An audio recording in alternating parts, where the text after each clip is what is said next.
சமூக ஆர்வலர் ஜெகபர் அலி விவகாரத்தில் 4 தாசில்தாரர்கள் பணியிட மாற்றம் செய்யப்பட்டிருக்கிறார்கள். இது பற்றின மேலும் விவரங்களை செய்தியாளர் சுந்தர் வழங்கிட கேட்கலாம்.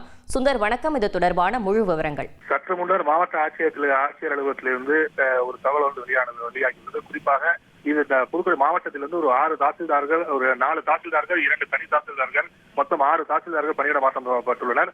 அதே போன்று தேங்காயை அப்படியே விற்கிறதை விட கொஞ்சம் மதிப்பு கூட்டி வித்தா பல மடங்கு லாபம் சம்பாதிக்கலாம். எப்படின்னு தெரிஞ்சுக்கணும்னா ஃப்ரீடம் ஆப்பை இப்பவே டவுன்லோட் பண்ணுங்க.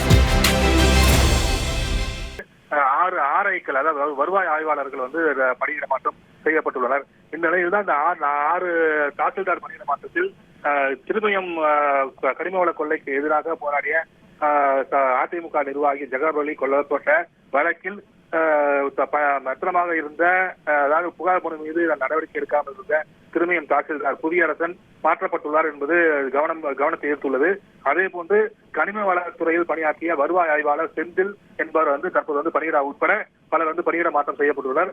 இது போன்று, அதாவது இந்த சம்பவம் எதிரொலியாக இது மாற்றப்பட்டுள்ளதா என்று மாவட்ட ஆட்சியர் அலுவலகத்தில் தொடர்பு கொண்டு கேட்டபோது இது ரொட்டீன் டிரான்ஸ்பர் தான் என்றும் அவர்கள் தெரிவித்துள்ளனர். மேலும் இந்த திருமயம் தாசில்தார் மற்றும் கனிம வளத்துறை வருவாய் ஆய்வாளர் செந்தில் ஆகியோர் மாற்றப்பட்டுள்ளது பெரும் கவனத்தை ஏற்றுள்ளது. ஏனென்றால் தற்போது ஜெகபர் அலி சம்பவம் பெருத்த தமிழகம் முழுவதும் பெருத்த கவனத்தை ஈர்த்து வரும் நிலையில் ஒரு தாசில்தார் மற்றும் கனிம வளத்துறை ஆய்வாளர் வருவாய் ஆய்வாளர் பணியிட மாற்றம் செய்யப்பட்டுள்ளது கவனத்தை ஈர்த்துள்ளது.